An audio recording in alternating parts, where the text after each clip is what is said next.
नमस्कार, news one India देख रहे हैं आप। मैं हूं आपके साथ मनोराज सक्सेना। खबर लखनऊ से। आप राज्यसभा सांसद संजय सिंह ने सीएम योगी को पत्र लिखा है। मिर्जापुर में 3 बच्चों की हत्या को लेकर यह पत्र लिखा गया है। संजय सिंह ने पत्र में लिखा है, यूपी में आतंक का माहौल बना हुआ है। इतनी क्रूर हत्या मानवता के आदर्श को छलनी कर देता है। हर किसी के अंदर असुरक्षा और डर व्याप्त है। पुलिस की नीरस कार्यशैली लोगों को न्याय दिलाने में असमर्थ है। तो कुल मिलाकर यहां पर योगी सरकार पर बरसते हुए नजर आए हैं। कानून व्यवस्था के मुद्दे को लेकर बकायदा एक पत्र लिखा गया है। आपके राज्यसभा सांसद संजय सिंह की तरफ से पत्र लिखा गया है। दरअसल मिर्जापुर में 3 बच्चों की हत्या थी और उसी को लेकर यह पत्र लिखा गया है। पत्र में संजय सिंह ने कहा कि यूपी में आतंक का माहौल बना हुआ है। इतनी क्रूरता हत्या मानवता के आदर्श को छलनी कर देती है। हर किसी के अंदर असुरक्षा है, डर है। पुलिस की नीरस कार्यशैली लोगों को न्याय दिलाने में असमर्थ है। तो कुल मिलाकर कानून व्यवस्था के मसले को लेकर सरकार को घेरते हुए पत्र लिख रहे हैं संजय सिंह, जो कि आपके राज्यसभा सांसद हैं, और कह रहे हैं कि पूरी पुलिस की कार्यशैली है, ये नीरसता है, जिसकी वजह से लोगों को न्याय मिलने में देरी होती है। न्याय की उम्मीद लोग पुलिस से नहीं कर रहे हैं। आपको बता दें कि 3 बच्चों की हत्या हुई थी और इसी को लेकर मिर्जापुर में जो हत्या हुई, संजय सिंह ने पत्र लिखा, कहा कि यूपी में आतंक का माहौल है। इतनी क्रूर हत्या मानवता के आदर्श को तार-तार कर रही है, छलनी कर रही है। असुरक्षा और डर के माहौल में लोग जीने के लिए मजबूर हैं और इसके लिए कहीं ना कहीं पुलिस जिम्मेदार। पुलिस की कार्यशैली को सवाल करते हुए सवालों के घेरे में संजय सिंह पत्र लिख रहे हैं। ये पत्र की कॉपी भी अपने दर्शकों को हम दिखा रहे हैं। विशेष संवाददाता राहुल श्रीवास्तव हमारे साथ जुड़ गए हैं लखनऊ से। राहुल, कानून व्यवस्था हमेशा से हर सरकार के लिए चुनौती रही है और जब भी इस तरीके से जघन्य हत्या की, लूटपाट की वारदात सामने आती है, विपक्ष हावी होने की कोशिश करता है और यही कुछ संजय सिंह पत्र में कहते हुए क्या कह रहे हैं, बताइए पूरी खबर। देखिए, निश्चित तौर पर लगातार उत्तर प्रदेश में आम आदमी पार्टी अपनी जगह तलाश रही है, अपनी राजनीतिक जमीन तलाश रही है और इसके लिए उन्होंने जो आपके सांसद, राज्यसभा सांसद है, यूपी प्रभारी भी है संजय सिंह, उनको आगे किया और लगातार एक के बाद एक संजय सिंह उत्तर प्रदेश की सरकार पर हमलावर रहे हैं। अलग अलग मुद्दों पर लगातार योगी आदित्यनाथ की सरकार को घेर रहे हैं। इस बार उन्होंने पत्र लिखा जिसमें से मिर्जापुर के 3 बच्चों की निर्मम हत्या की उस घटना को लेकर योगी सरकार पर निशान साधा और कहा है कि उत्तर प्रदेश में जो आतंक का माहौल है, जंगल राज का माहौल है, कोई भी सुरक्षित नहीं है।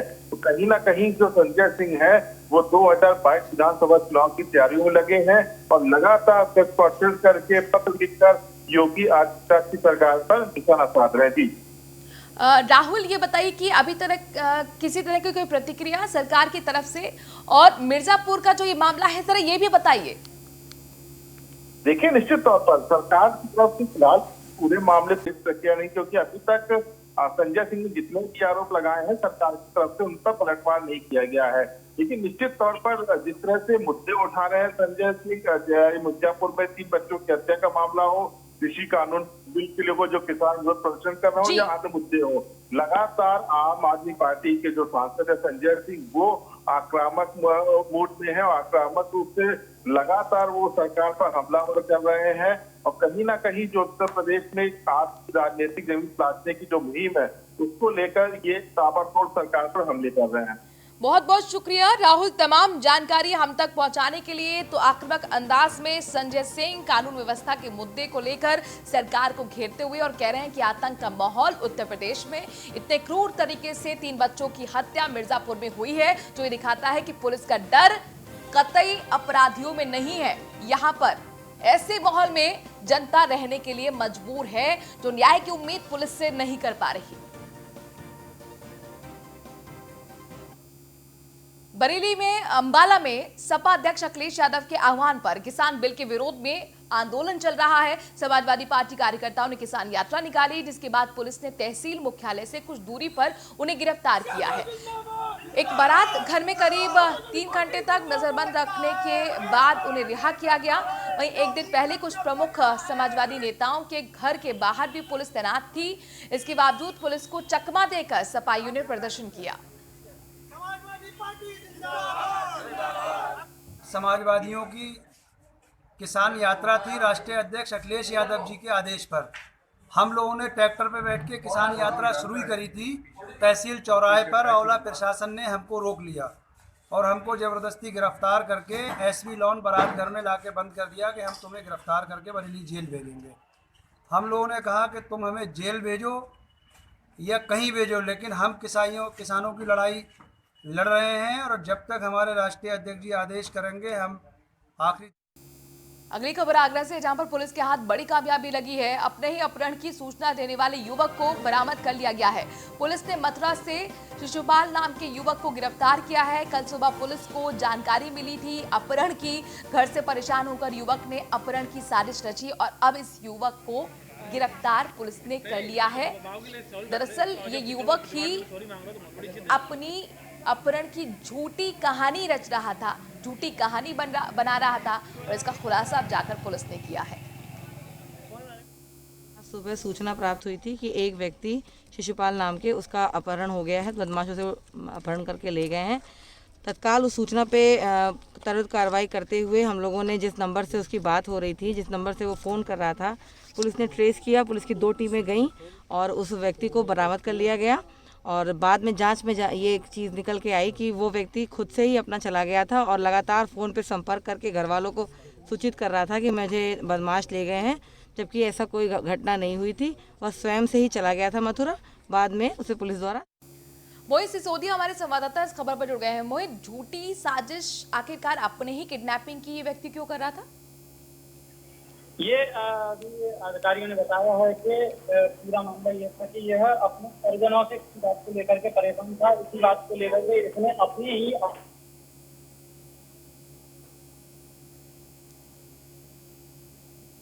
लिया और मुझे गाड़ी में डालकर ले गए हैं। वहीं क्षेत्राधिकारी ने जब पूरा मामला हमने मीडिया में जानकारी लेकर के आई तो क्षेत्राधिकारी ने बताया था कि मामला संदिग्ध है, इसमें जांच की जा रही है। युवक को मथुरा से गिरफ्तार किया गया था। जब युवक ने बताया था कि मैं परिवार जनों से कुछ चल रही थी, जैसे मैंने अपने ही अपहरण की सूचना मैंने परिजनों को दे दी थी। जी शुक्रिया मोहित, तमाम जानकारी हम तक पहुंचाने के लिए।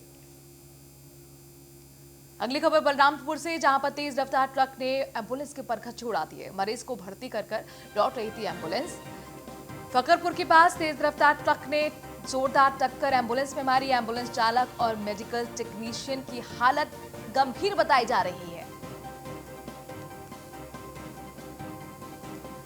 पवन तिवारी हमारे संवाददाता इस खबर पर ज्यादा जानकारी के साथ जुड़ गए हैं। पवन, स्थिति कैसी घायलों की, और दूसरा ये बताइए क्या ट्रक के चालक को गिरफ्तार अभी तक किया गया? जी, जैसा कि सूचना मिल पाई है कि वो करीब जो 9 बजे जो है लौट रहे थे वहां से भर्ती करा के, जो कल बड़ा हादसा हुआ था जी। और उसके बाद में जो हादसा हुआ उसमें जो ट्रक वो चालक था एम्बुलेंस का, एक उसका सहयोगी टेक्नीशियन जो था, वो बुरी तरह से घायल हुए थे, जिनको भर्ती कराया गया अस्पताल में वहाँ बहराइच में। लेकिन अभी तक ऐसी कोई सूचना नहीं, मतलब ट्रक चालक को कोई पकड़ा नहीं गया। शुक्रिया पवन, तमाम जानकारी हम तक पहुंचाने के लिए।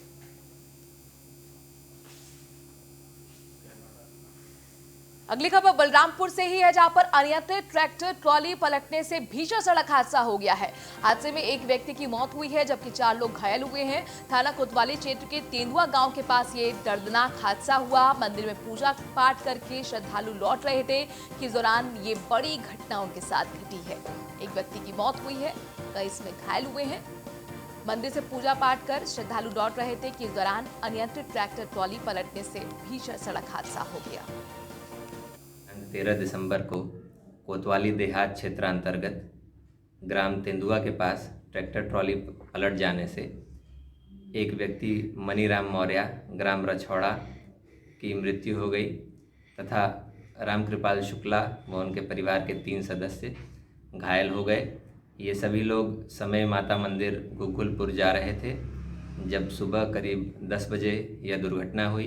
पुलिस व एम्बुलेंस द्वारा मौके पर पहुंचकर घायलों को अस्पताल भेजा गया।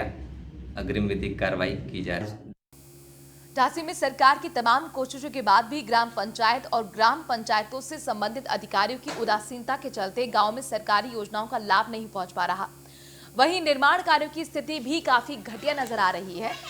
गांव खकोरा में जब न्यूज वन इंडिया की टीम जायजा लेने पहुंची तो देखा गया कि पात्रों को सरकार की योजना से ग्रामवासी वंचित हैं। साथ ही ग्रामीण गंदे पानी से वहां पानी पीने के लिए मजबूर हैं।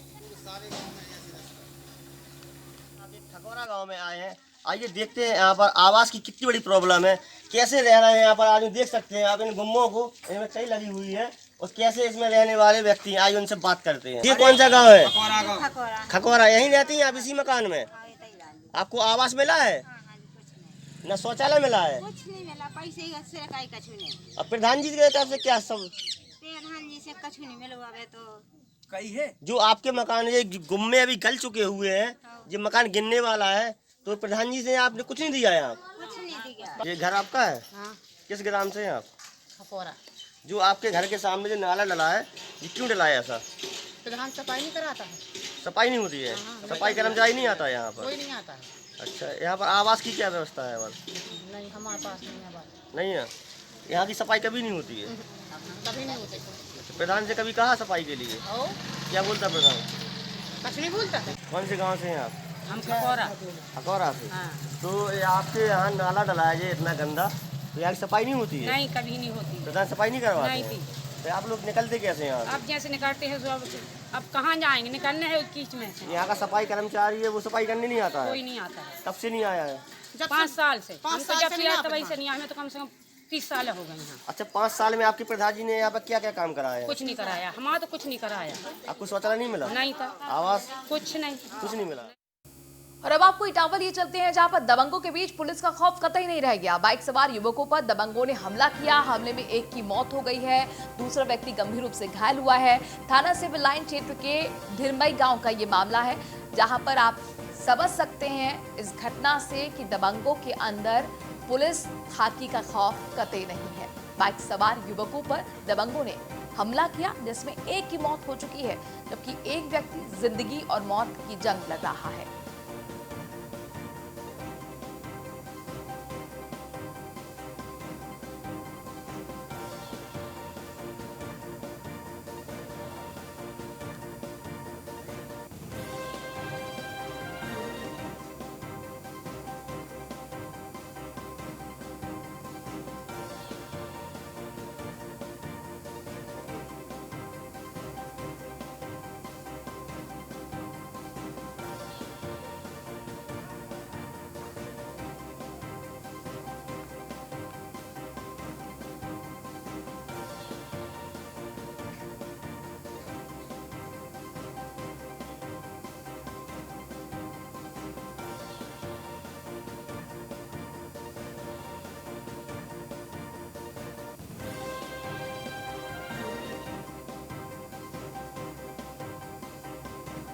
इटावा से खबर है, जहां पर बाइक पर जा रहे 2 लोगों पर बदमाशों ने हमला कर दिया। इसमें एक की मौत हो चुकी है, जबकि एक व्यक्ति घायल है। इटावा से हमारे संवाददाता चंचल दुबे जुड़े हैं। चंचल, हमले के पीछे कोई खास वजह अब तक समझ में आ पाई है और क्या दबंगों का पता चल पाया है? जी बिल्कुल, आपको बता दूं, खेत में बकरी घुसने की शिकायत पर दबंगों का कातिलाना ये हमला किया गया था। जहां आपको बता दें, ये पूरा थाना सिविल लाइन क्षेत्र का मामला है। यहाँ पुलिस का कहना है कि ये सड़क दुर्घटना की पूरे मामला है और जो पीड़ित युवक हैं उनका कहना है कि दबंगों द्वारा हमला किया गया है। पूरे मामले पर पुलिस जांच में जुटी हुई है। अभी पूरे मामले की तहकीकात में पता चलेगा। शुक्रिया चंचल, तमाम जानकारी हम तक पहुंचाने के लिए। और इस वक्त मेरठ से बड़ी खबर है। कल के मेरठ दौरे में सीएम योगी को गंदगी का अंबार दिखाई दिया। गंदगी का माहौल देखकर मुख्यमंत्री का पारा हाई हो गया। समीक्षा के दौरान डीएम और नगर आयुक्त को सीएम ने जमकर फटकार लगाई है। सीएम ने कहा कि अगर आपसे जिले की सफाई व्यवस्था कंट्रोल नहीं होती तो क्या करोगे। मेरठ के डीएम हैं के बालाजी, नगर आयुक्त हैं मनीष बंसल। दोनों अधिकारियों की आंखों पर सूरदास का चश्मा चढ़ा है। सीएम को गंदगी दिखाई देती है, लेकिन डीएम और नगर आयुक्त को नहीं। के शर्मा हमारे संवाददाता इस खबर पर ज्यादा जानकारी के साथ जुड़ गए हैं। के जमकर बरसते हुए मुख्यमंत्री योगी आदित्यनाथ गंदगी को देखते हुए हड़कंप मचा हुआ गौ प्रशासन में। जी हाँ, जबरदस्त हड़कंप है, क्योंकि कल जब कार के रास्ते मेरठ में एंट्री की मुख्यमंत्री योगी आदित्यनाथ ने, तो हर तरफ उनका कूड़ा और गंदगी देखकर मन खिन्न हो गया। उन्होंने साफ तौर पर जो उनके साथ चल रहे थे लोग, उनसे कहा कि ये किस तरीके की सफाई व्यवस्था है, स्वच्छता अभियान है और स्मार्ट शहर के लिए यहाँ पर प्रयास भी होते हैं, लेकिन डीएम के बालाजी और नगरायुक्त मनीष बंसल यहाँ पर क्या कर रहे हैं, दोनों के नाम पूछे गए और उसके बाद उनका पारा 7वें आसमान पर पहुंच गया। हम आपको बता दें कि ये दोनों अधिकारी 1 महीना हो गए, 1 से 2 महीने हो गए ज्वाइन किए हुए, लेकिन बावजूद इसके ना तो सड़कों पर उतरते हैं, ना ही कहीं गली मोहल्लों पर जाते हैं। वो तो कमिश्नर अनीता सिंह मेश्राम के प्रयासों से जो चौपले पर खत्ते लगे हुए थे वो खत्ते ढके गए, हटाए गए, लेकिन ना तो डीएम ही सुध लेते हैं और ना ही के अमूमन ये होता है कि जब भी किसी जिले में शहर में मुख्यमंत्री का दौरा होता है, सड़कों को धो दिया जाता है, रातों रात चमका दिया जाता है। लेकिन मुझे लगता है कि मेरठ में दौरे में चूंकि वहां चेंजेस ये आ गए थे कि हवाई यात्रा कर नहीं पाए थे मौसम बिगड़ने से और सड़क मार्ग से गए, और शायद इसी बात का अंदाजा नहीं रहा होगा अधिकारियों को कि ऐसा हो सकता है, और इसीलिए जो असल सच्चाई थी वो सामने आ गई मुख्यमंत्री के।